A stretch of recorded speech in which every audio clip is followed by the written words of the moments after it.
Shalom Aleichem. Ku bawa damai bagimu, ku bawa damai bagimu, ku bawa damai bagimu, ku bawa damai, damai, damai bagimu. Sekali lagi, ku bawa damai bagimu, ku bawa damai bagimu, ku bawa damai bagimu, ku bawa damai, damai, damai, damai, damai bagimu. Haleluya.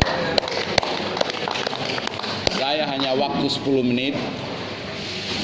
Saya menambah, tidak mengurangi apa yang sudah disampaikan hambanya. Lewat kemuliaan Tuhan harus kita wujudkan dalam baitnya ini, dalam miliknya ini. Kalau kita diciptakan sebagai laki-laki, ya laki-laki lah. Diciptakan wanita, ya haruslah berjiwa perempuan. Ya, saya tidak hanya melihat dari biologisnya yang disetting-setting.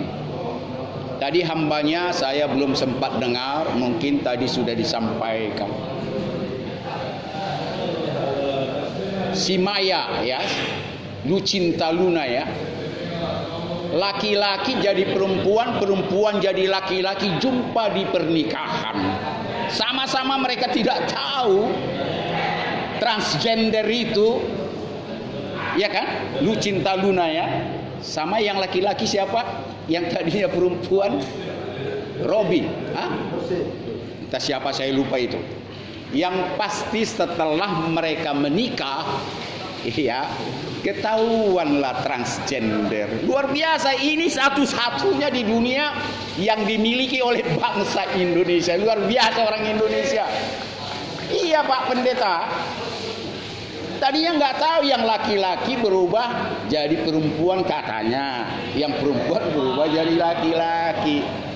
Tibalah waktunya yang kita tidak lihat dengan mata. Kok agak lain kan begitu dan sebagainya. Saya tidak usah perpanjang. Yang pasti setelah pernikahan mereka sama-sama tahu. Sama kita ya katanya. Tipu-tipunya sama ya. Kau bohong ya, kau juga bohong, akan kira-kira gitu. Ketahuan, lagu dulu kan apa itu ya, viral ya. Kau ketahuan yang pacaran itu, ya kan, saya lupa. Ada lagu dulu viral itu. Coba nyanyikan. Ketahuan. Itu Pak Pendeta. Kamu ketahuan.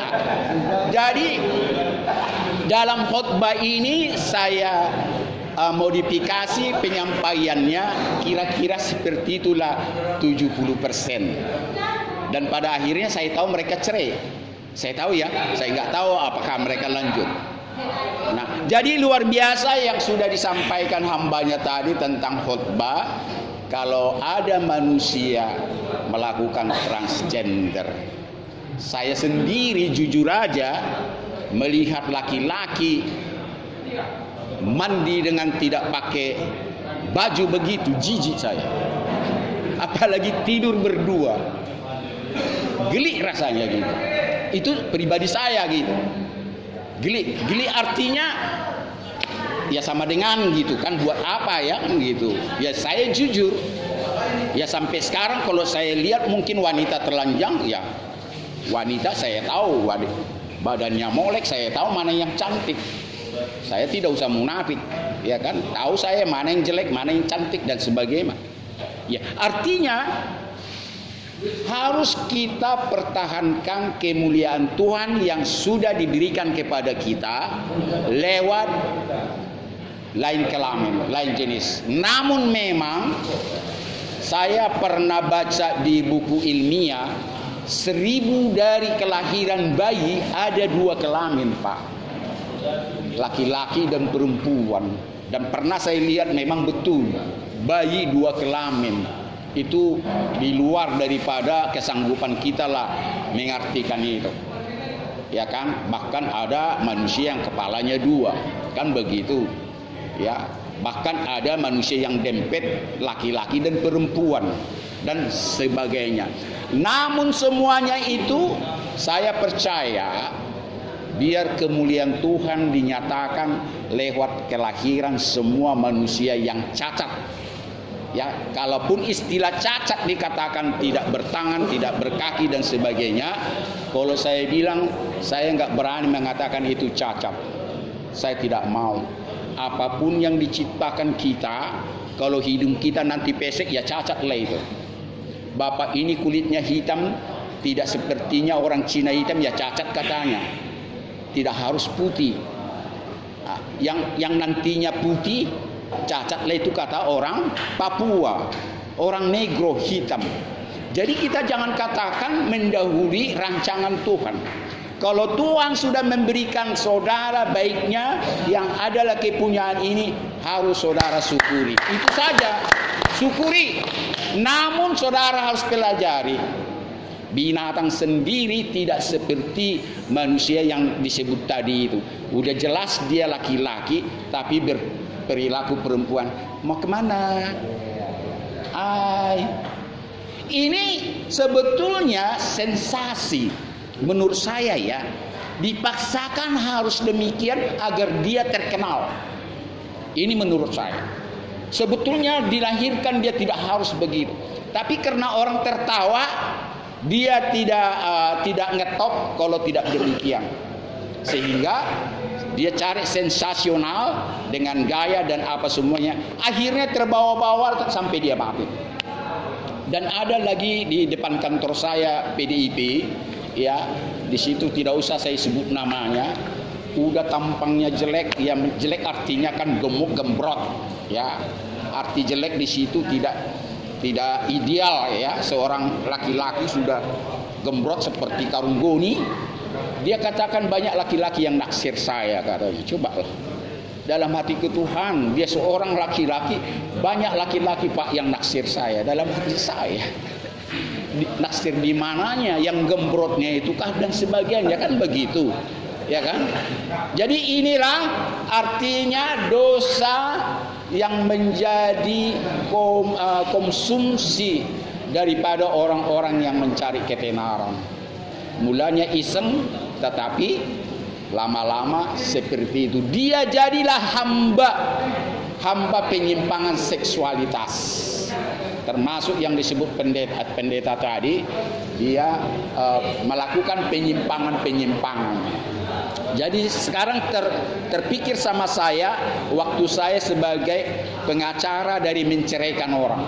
Akhirnya saya ceraikan permintaan keluarga di Jakarta. Ada keluarga keturunan Belanda dan Manado kawin sama orang Belanda, laki-lakinya Belanda. Jadi laki-lakinya ini adalah seks maniak, Pak. Seks maniak, saudara tahu kan, harus disiksa dulu. Kalau nggak menjerit wanita itu dia nggak gairah. Jadi disiksa dia, disiksa, baru timbul gairahnya.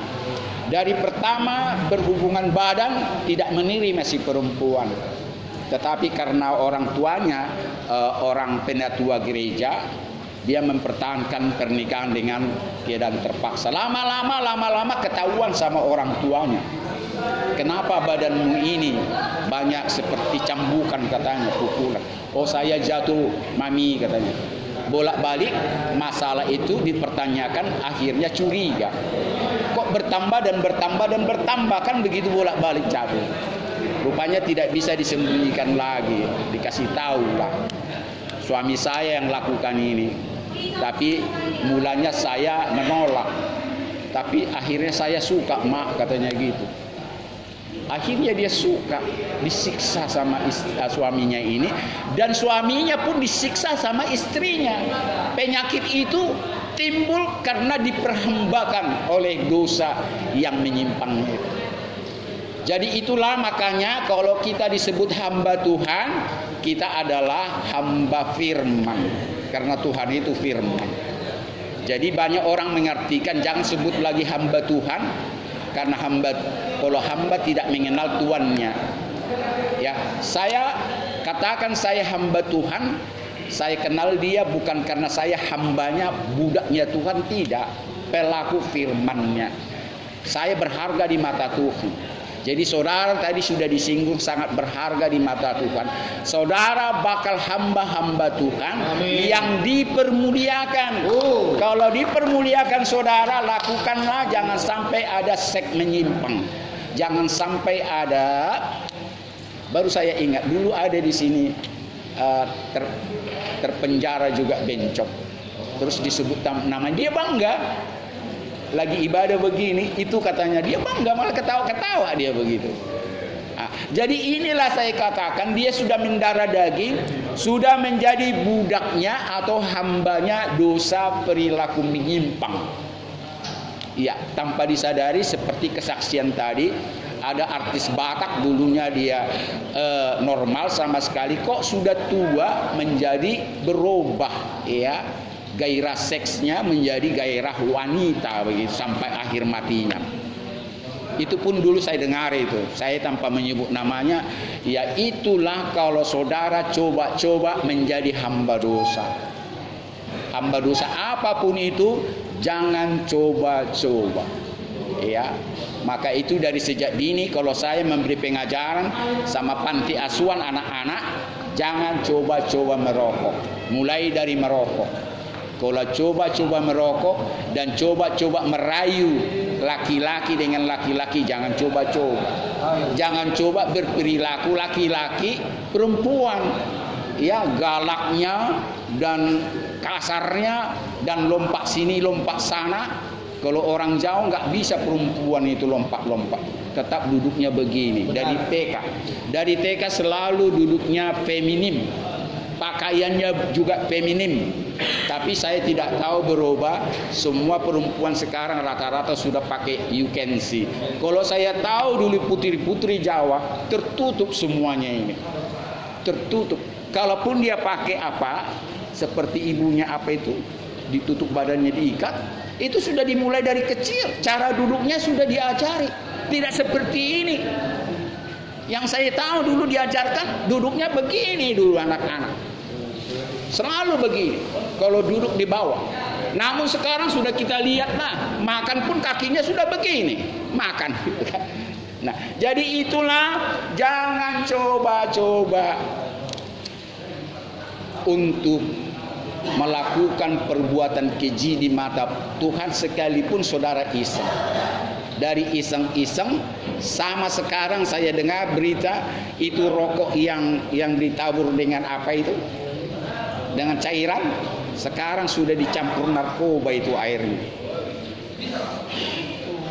Sudah dicampur dengan narkoba itu. Hati-hati. Yang diisap-isap itu. Dan orang mengisap, udaranya pun sudah terkontaminasi dengan narkoba. Jadi kawanku, tak seorang dokter pun, kalau saya khotbah tentang ini selalu saya ingatkan, tak satu dokter pun mengatakan rokok itu ada kebaikan untuk tubuh. Kenapa kecanduan? Karena memang paru-parunya kalau nggak dibakar dengan asap itu gatal katanya, gatal dia harus dibakar. Jadi paru-paru itu udah kronis. Jadi harus dibakar dengan asap itu, dengan zat itu. Itulah kalau sudah candu. Ada orang merokok belum candu, paru-parunya masih normal sebetulnya. Tapi kalau sudah lebih bagus tidak makan 2 hari daripada merokok, itu sudah kronis ya. Ibarat udah gatal harus. Kalau kita garuk yang gatal makin gatal loh sebetulnya, walaupun lama-lama hilang. Cobalah. Kalau enggak Anda garuk, enggak segatal itu, makin digaruk makin gatal itu. Sampai luka kadang. Nah, biarkan aja sebetulnya, hilang sendiri itu. Ya, Anda merasa pedas makanannya, Anda minum es makin pedas. Minum air panas. Betul atau betul? Nah, itulah kalau saudara coba-coba, kalau sudah saudara kecanduan, ya jangan lagi, harus lawan hingga hilang dia. Mengasinkan ikan asin, saudara tahu? Bagaimana? Bukan menawarkan ikan asin, saudara tahu? Apa caranya? Pakai garam, pakai itu. Jadi hal-hal semacam ini saudara sudah tahu, ya. Berikanlah iblis berlawanan dengan iblis, ya. Biarkan mereka bertanding, akhirnya mereka marah. Ya. Jadi kenapa saya singgung ke situ? Kalau saudara sudah tahu bagaimana kekejian Tuhan dalam hidupmu sehari-hari sejak engkau bangun, terkadang saya silap juga loh, karena sibuknya saya, begitu bangun saya cari HP saya. Tuhan ampuni saya. Kemarin saya ngomong kan sama hambanya ini waktu kami jumpa, terkadang saya lupa saking sibuk, ya Tuhan ampuni saya. Sampai saya lupa mengatakan terima kasih aja lupa. Tuhan ampuni saya, saya tinggalkan HP saya. Ini salah satu kalau saudara disiplin. Bukan karena perpuluhanmu engkau ke surga, bukan karena ibadahmu kau ke surga. Tidak, bukan karena puasamu kau ke surga. Tidak, percayalah. Dengan tegas saya katakan. Tidak. Bukan karena kepintaranmu kenal Tuhan kau ke surga. Tidak, memang semuanya bagus. Ya, tapi ingatlah, engkau sudah menghasilkan buah-buah yang matang enggak dalam hidup. Termasuk kami pendeta-pendeta ini. Di sini ada minimal 5 grup di HP saya ini. 5 grup, ya grup yang besar ini, selalu bertentangan, selalu firman Tuhan, diskusi firman Tuhan semuanya. Dalam hati saya hamba-hamba Tuhan bertobat. Setiap hari terus sampai kadang malam berdebat terus tentang firman Tuhan, kebenaran. Apa artinya kita mengetahui firman Tuhan, mengenal Tuhan itu, namun tidak menghasilkan buah, dan sangat jauh daripada seorang firman Tuhan harus memiliki kasih. Tanpa memiliki kasih bukan seorang hamba Tuhan. Lebih bagus saudara tidak mengatakan hamba Tuhan, tapi saudara memiliki kasih. Saudara tahu item-itemnya? Kasih itu sabar. Ayo 3-3. Ikuti saya sebelum saya tutup. Kasih itu sabar, murah hati, tidak cemburu, tidak memegahkan diri, dan tidak sombong. Dan tidak berkata-kata senonoh atau tidak sopan. Tidak mencari keuntungan diri sendiri. Tidak menyimpan kesalahan orang lain. Tidak amarah, itu semua ada 9. Haleluya. Jadi yang mau saya katakan apa? Ya, kalau saudara rindu kepada Tuhan, ingatlah ajaran kasih. Ya, tidak ada gunanya saudara belajar firman Tuhan, ya, tanpa saudara tidak memiliki kasih. Dimulai dari saudara berangkat dari rumah. Saya sering naik sepeda motor, di babi anjing itu teriak orang. Istilah kalau sedikit diserempet gini, babi kau, anjing kau. Cobalah. Terkadang saya pun seperti tadi buru-buru saya. Karena dari rumah pun saya udah jam 9 dari Medan Baru. Pastilah di sini sudah 9.20 dan sebagainya. Artinya kalau mungkin saya agak sedikit kaget orang, sudah ada kan babi kau. Nah coba. Saya sebagai hamba Tuhan, maaf ya tentu. Jangan saudara balas, anjing kau. Kan gitu. Saya mau khotbah ini di Polda ini.